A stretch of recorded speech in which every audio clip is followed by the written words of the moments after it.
have this legislation that we can help move along? I think the urgency that needs to be, that surrounds like what the message that we're going to be going to them with is that every year tens of thousands of babies are dying. Every year, and they've continued to die, and we are not doing a thing to help them. And it's not just their lives that are lost, it's the loss of parents, loss of the siblings.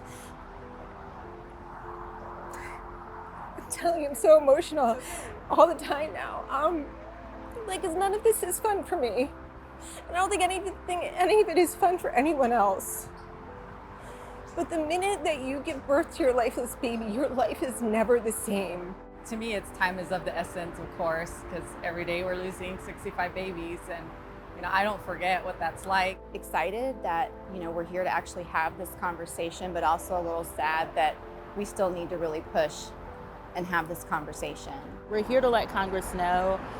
Every member of Congress doesn't know, and so we're here to inform them, and that is part of why it's so important for constituents to come to DC or to meet their members of Congress back in their districts and talk about the issues that are important to them, because I'd like to think that they care, but it's also that maybe they're not aware, and that's part of the reason why we're here.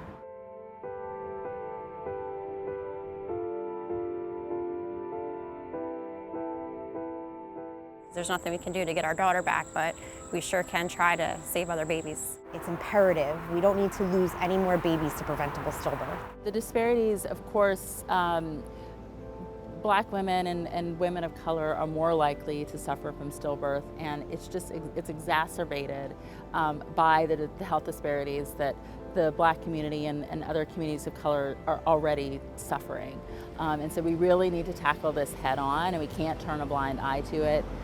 If we lift up Black families, we're going to be lifting up families across the country.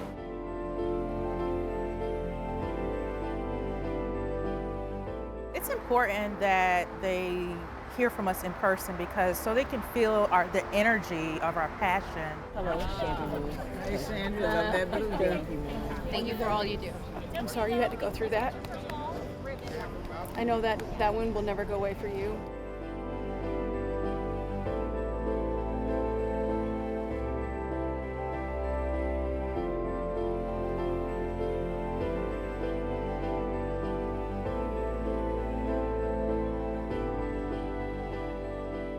When I think about how many babies are lost to stillbirth every year, and know that there's more to do in making sure we're educating women and families and educating my constituents about all of the tools that exist, that's what drives my passion, is because I know we have a real opportunity here to save babies. And so this is something that I think it transcends politics. It's one of those policies that really brings people together, and it's all about helping women and helping have healthy babies.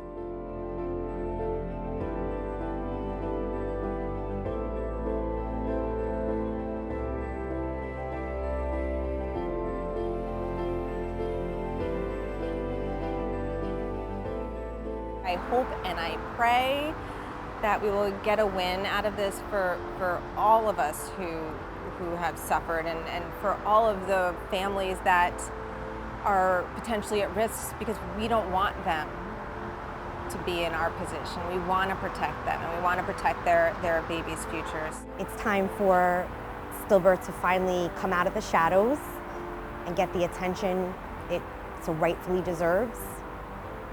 No more babies need to die.